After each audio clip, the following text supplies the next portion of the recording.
भारतीय काव्यशास्त्र की दीर्घ और समृद्ध परंपरा में अलंकार सिद्धांत का अत्यंत महत्वपूर्ण स्थान है। भारतीय आचार्यों ने काव्य की रमणीयता, चमत्कार, भाव व्यंजना और सौंदर्य को स्पष्ट करने के लिए विभिन्न प्रकार के अलंकारों का विवेचन किया है। अलंकारों में विरोधाभास अलंकार प्राचीन समय से ही एक प्रमुख एवं लोकप्रिय अर्थालंकार है। आचार्य मम्मट के काव्य प्रकाश में इस अलंकार के विषय में लिखा है कि जहां विरोध न होने पर भी ऐसा वर्णन हो जिसमें विरोध की प्रतीति हो। इस प्रकार आचार्य विश्वनाथ ने जाति, गुण, क्रिया तथा द्रव्य के आधार पर विरोध या विरोधाभास अलंकार के 10 भेद माने हैं। हिंदी के अधिकांश आचार्यों ने विश्वनाथ तथा अप्पय दीक्षित के आधार पर विरोध तथा विरोधाभास को एक मानकर लक्षण दिए हैं।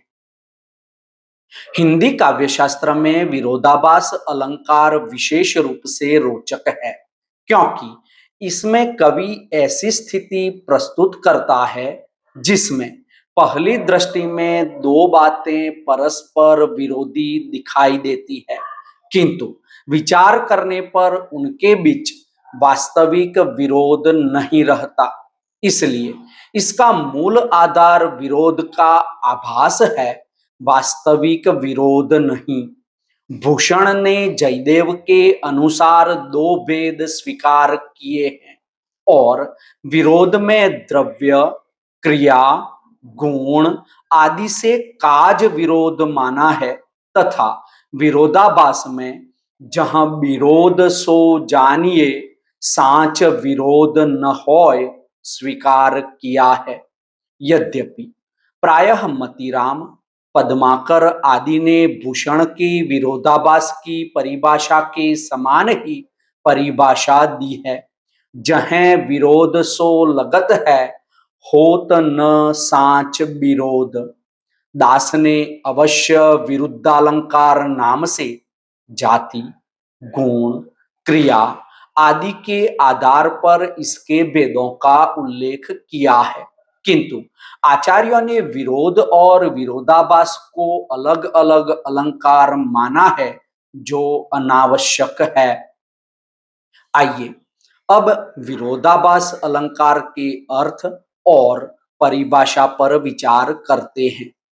विरोधाभास शब्द दो शब्दों के मेल से बना है, एक विरोध और दूसरा आभास, जिसका शाब्दिक अर्थ है विरोध का आभास होना, परंतु वास्तविक विरोध न होना।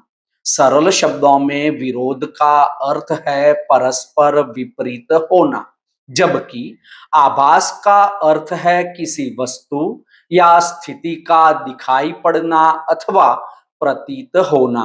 अतः विरोधाभास का शाब्दिक अर्थ है विरोध का दिखाई देना, जबकि वास्तव में वहां विरोध न होना। कवि जब दो ऐसे शब्दों, गुणों, क्रियाओं अथवा भावों को साथ रखता है जो पहली दृष्टि में परस्पर विरोधी दिखाई देते हैं, किंतु संदर्भ, लाक्षणिक अर्थ, व्यंग्यार्थ अथवा सूक्ष्म अर्थ विस्तार से उसका विरोध समाप्त हो जाता है, तब विरोधाभास अलंकार की सृष्टि होती है।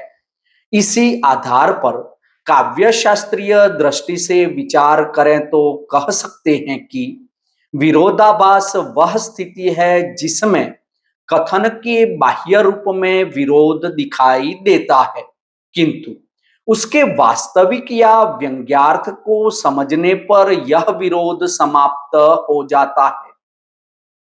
जहां वास्तविक विरोध न होकर केवल विरोध की प्रतीति होती है, वहां विरोधाभास अलंकार होता है। इसे दूसरे शब्दों में इस प्रकार भी कहा जा सकता है, जहां बाहर से विरोध दिखाई दे किंतु अर्थ स्पष्ट करने पर वास्तव में विरोध न हो, वहां विरोधाभास अलंकार होता है। इसे उदाहरण से समझते हैं। या अनुरागी चित्त की गति समुझई नहीं कोय, ज्यों ज्यों बूढ़े श्याम रंग त्यों त्यों उज्ज्वल होय। बिहारी का यह प्रसिद्ध दोहा विरोधाभास को समझने के लिए अत्यंत उपयुक्त उदाहरण है। यहाँ पहली दृष्टि में ऐसा लगता है कि श्याम अर्थात काले रंग में डूबने पर उज्ज्वलता कैसे बढ़ सकती है।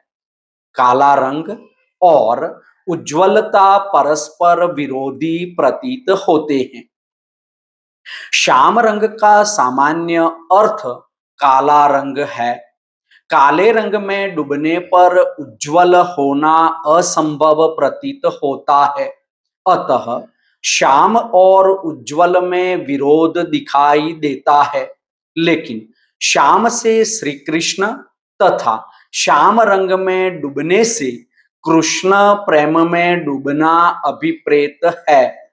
कृष्ण प्रेम में जितना अधिक चित्त डूबता है उतना ही वह निर्मल और उज्ज्वल होता जाता है।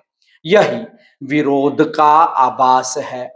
काव्य पंक्ति को पढ़ते ही दो शब्दों, गुणों, क्रियाओं या स्थितियों के बीच विरोध दिखाई देता है।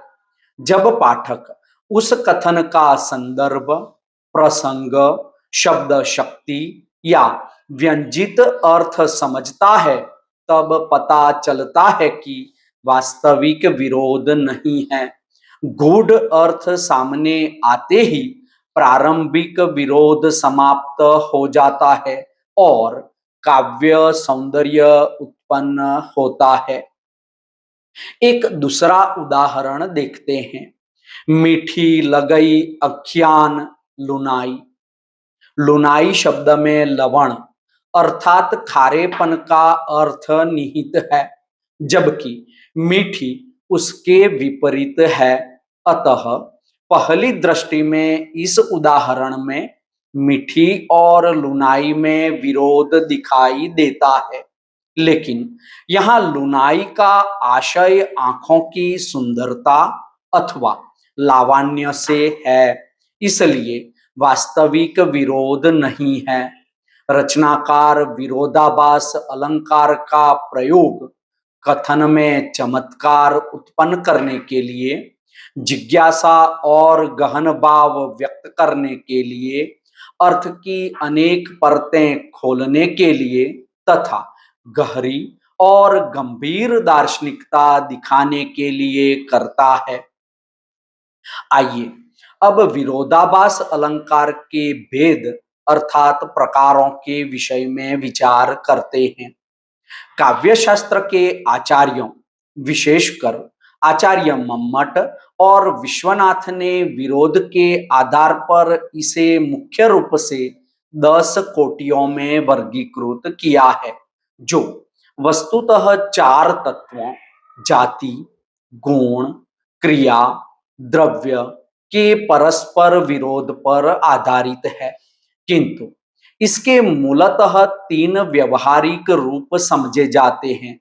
एक शब्दार्थगत विरोधाभास अलंकार, 2 संदर्भगत विरोधाभास अलंकार और 3 व्यंग्यार्थगत विरोधाभास अलंकार। इन तीनों भेदों को एक एक करके समझने का यत्न करते हैं। सबसे पहले शब्दार्थगत विरोधाभास। जब से है आंख लगी तब से न आंख लगी। आंख लगी का एक अर्थ है किसी के प्रति प्रेम या अनुराग होना। दूसरा अर्थ नींद आना भी हो सकता है।